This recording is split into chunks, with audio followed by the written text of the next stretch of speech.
Channel आज हम बात करते हैं स्टेटस एपिलेप्टिकस के बारे में। स्टेटस एपिलेप्टिकस की डेफिनेशन आपको इसी तरह याद करनी होगी। इसमें जो आसान डेफिनेशन है वो ये है कि recurrent seizure activity without recovery between seizures. Recurrent seizure activity without recovery between seizures.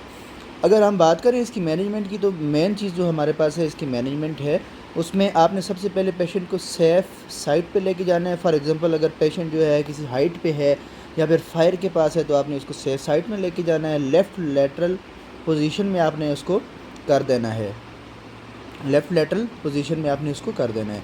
इसके बाद आपने एयरवे मेंटेन करनी है, मेंटेनेंस ऑफ एयरवे। फिर उसके बाद आपने उसका आरबीएस देखना है। अगर आरबीएस जो है उसका लो है तो आपने 50% जो है डेक्सट्रोज आपने लगाना है उसको 25 टू 50 ml तक इंट्रावीनसली।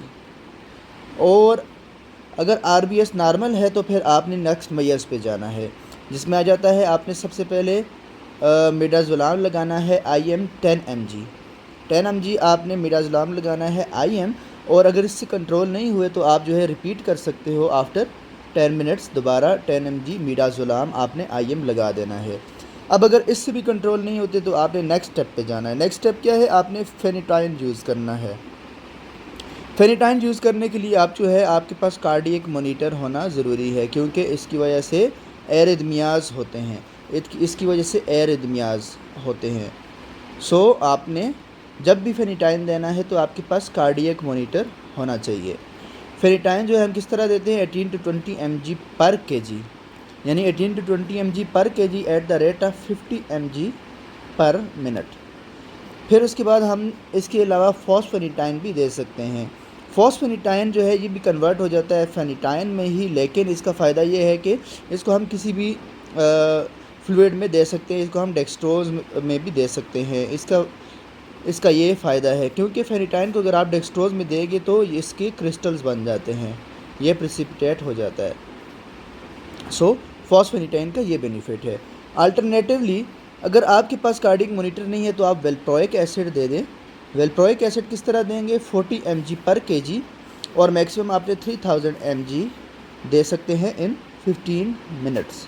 इसके अलावा आप लेविटायरेसिटेम 60 mg पर kg आप दे सकते हैं up to 4500 mg maximum dose in 15 minutes. तो इसका ये फ़ायदा होगा कि ये भी एफिकेसी में इसके फेनिटाइन के इक्विवेलेंट है या फिर फॉस्फेनिटाइन के इक्विवेलेंट हैं। ये दोनों आपके पास अगर कार्डियक मॉनिटर नहीं है तो आप ये दे सकते हैं। इससे भी अगर कंट्रोल नहीं होता तो नेक्स्ट स्टेप पे आप आ जाते हो फिनोबार्बिटल पे। फिनोबार्बिटल आपने जो है जो कि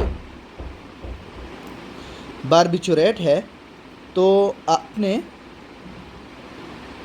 अब बारबिचुरेट्स का यूज़ करना है। इनिशियली हम इसलिए नहीं करते क्योंकि ये सेफ़ नहीं है, ये कार्डियक और रेस्पिरेटरी डिप्रेशन काज करते हैं। कार्डियक और रेस्पिरेटरी डिप्रेशन काज करते हैं। जो बेंजोडाइज़पीन्स हैं वो भी करते हैं, लेकिन वो इसके मुकाबले में बहुत कम कार्डियक और रेस्पिरेटरी डिप्रेशन काज करते हैं। अब जब आप फिनोबार्बिटोल दोगे तो आपने 10 to 20 mg पर kg IV स्लो आपने देना है। इसकी डोजेज़ और फेनिटाइन और फॉस्फेनिटाइन की डोजेज़ आप 15 mg पर kg ले सकते हो। इसके अलावा आप फिनोबार्बिटोल को इंटरमिटेंट इंजेक्शन भी दे सकते हो 50 mg पर मिनट के तौर पे। अगर इन मेजर्स से काम नहीं चलता तो आप जो है प्रोपोफोल दोगे। प्रोपोफोल क्या है, प्रोपोफोल जो है हम जनरल एनेस्थीसिया में इंडक्शन के लिए देते हैं। और प्रोपोफोल देने के बाद आपने जो है जनरल एनेस्थीसिया देना है, जनरल एनेस्थेटिक दे दिया, और उसके बाद आपने साथ में आपने वेंटिलेटर पे पेशेंट को डाल देना है ताकि पेशेंट की एयरवे सिक्योर हो जाए। आप पेशेंट को IV मिडाज़ोलाम जो है 0.2 mg पर kg पर आवर के तौर पे एज एन इन्फ्यूजन भी स्टार्ट कर सकते हो फॉर स्टेटस एपिलेप्टिकस।